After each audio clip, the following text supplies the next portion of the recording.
James Delingpole is a best-selling author, journalist, TV critic, Daily Telegraph.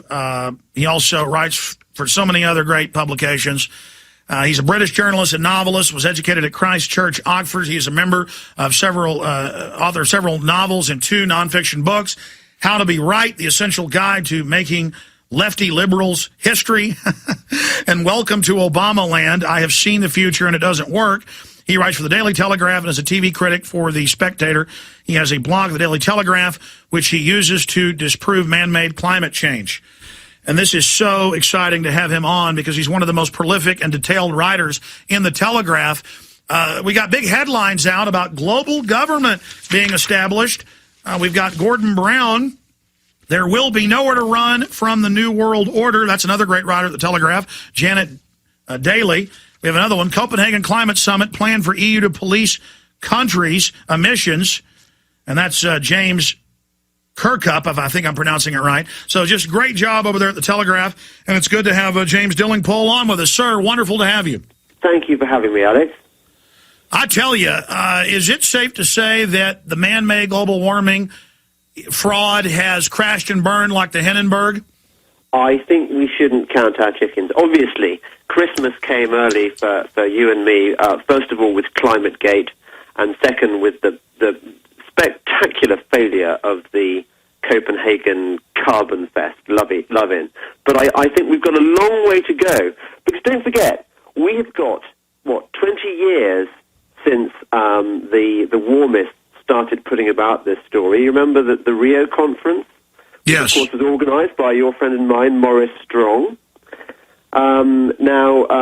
We skeptics have got a lot of catching up to do before we can undo all the damage which has already been done, all the lies and propaganda which have been put about by the mainstream media, all the mechanisms that have been put in place by Kyoto, for example, for carbon trading. You know, you've got the carbon trading floor set up in Chicago. You've got 10% owned by Goldman Sachs, for example. So you've got a lot of people out there who stand to make a lot of money out of this whole AGW thing, and they aren't going to surrender that money easily. Absolutely. We have different numbers. Some say over $100 billion in the U.S. spent on this fraud and buying off the scientists, literally, because you can't get funding unless you believe in the Chicken Little scenario. Any idea how much globally has been spent by governments and corporations pushing this takeover? All I know at the moment is that the global carbon trading market is currently worth about $120 billion. Now, this, don't forget, is trading something that doesn't actually exist, really. I mean, it's just thin air, isn't it? Carbon, CO2, we breathe it out. The idea that traders have created a mechanism whereby they can trade the stuff that we all exhale is Enron economics writ large. And funnily enough, the guy who invented CO2 trading was none other than Ken Lay, the guy who founded Enron. And this market, this false market, is estimated to increase into the trillions within the next 2 decades. So we are going to be finding that the world's most valuable traded commodity, even more valuable than oil or gold, is this CO2 thing. And the only way this market can survive is by pan-global government regulation. So, I mean, if America says no to cap and trade, that means that the bottom will fall out of the carbon trading market. And a lot of bad people, including Al Gore and I think Maurice Strong, will end up losing a lot of money, which is why I think it's very much in everybody's interest that we urge, for example, the U.S. Senate, when it votes next year, to vote out cap and trade, because that will be, I suspect, the real death knell of this great scam. Absolutely. Now, Gordon Brown, the unelected Prime Minister of England that no one can seem to get rid of, he is saying, I'm writing the agreement that the industrialized nations have signed on, even if the third world got wise and bolted. that the West will give money to the IMF and World Bank, I guess, to dangle in front of the third world to sign on, which, of course, conservative estimates have it at $10 million a year extra that'll starve to death, who are living on that, that razor's edge between starvation and life. He's saying that they're just going to go ahead and implement it. Obama last week said, look, command and control. I don't care if the Senate doesn't ratify or go along. I'm going to use the EPA to declare CO2 as some type of deadly nerve gas. And I mean, so they're just openly coming out as dictatorial creatures. And now they say the EU, and break this down for us, the EU is going to now keep track of everyone. Even if you don't sign on, they're going to be your minder and hold back your IMF World Bank dole if you don't go along with it? Well, the European Union, certainly the European socialist superstate, has been a very early adopter of the whole climate, the whole carbon trading mechanisms. They are forcing all the member states to reduce their CO2 levels by X amount by 2020, and the various libtard governments have mostly embraced this wholeheartedly. It's interesting that the European Union has form on this.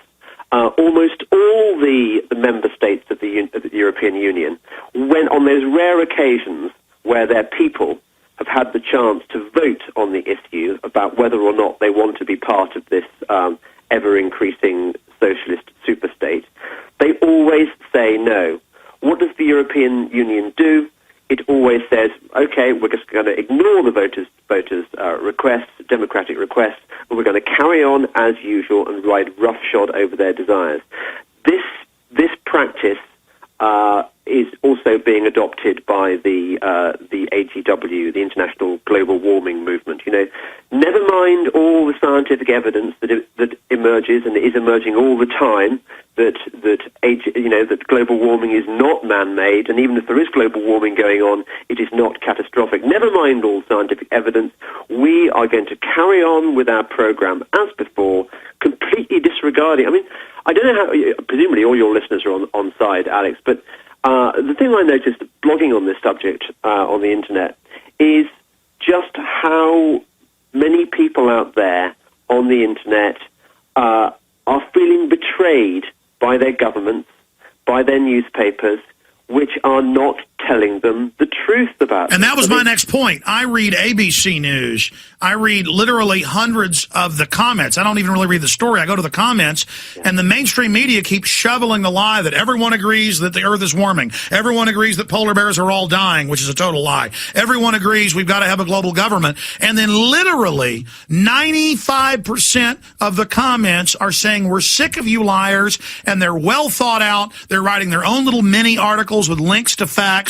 There is a rebellion. I think the mainstream media, is this what you're getting at? Yes, the mainstream media is committing seppuku by continuing the party line.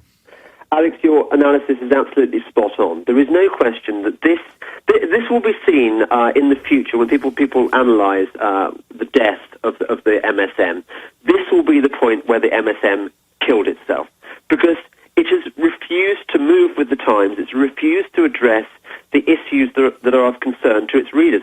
I mean, unless you buy the idea that every single person, or 95%, as you say, of the people who use the internet are completely mad, unless you buy that theory, what you have to accept is that the interests of the people are not being served by, for example, the BBC, by pretty much every newspaper, like the New York Times, to the Times of London and so on.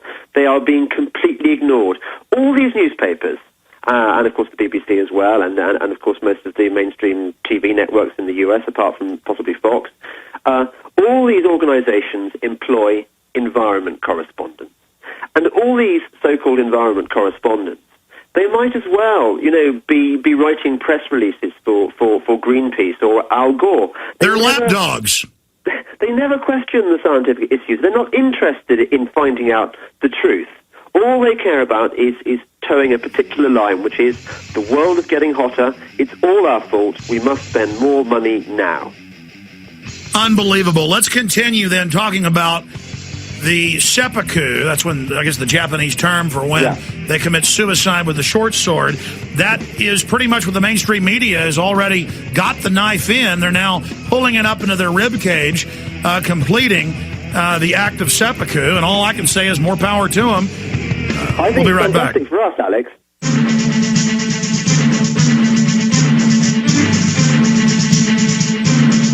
Daily Telegraph writer James Delingpole is our guest. He's a best-selling author of nonfiction books like How to Be Right, The Essential Guide to Making Left Liberals History, and Welcome to Obama Land. I've seen your future and it doesn't work. And he writes for the Daily Telegraph and is a TV critic for The Spectator. He has a blog at the Daily Telegraph, which he uses to disprove man-made climate change. JamesDillingpole.com is the website. That's James Delingpole, D-E-L-I-N-G Pole.com. Okay, you got cut off by the satellite break. You were getting into the mainstream media committing suicide.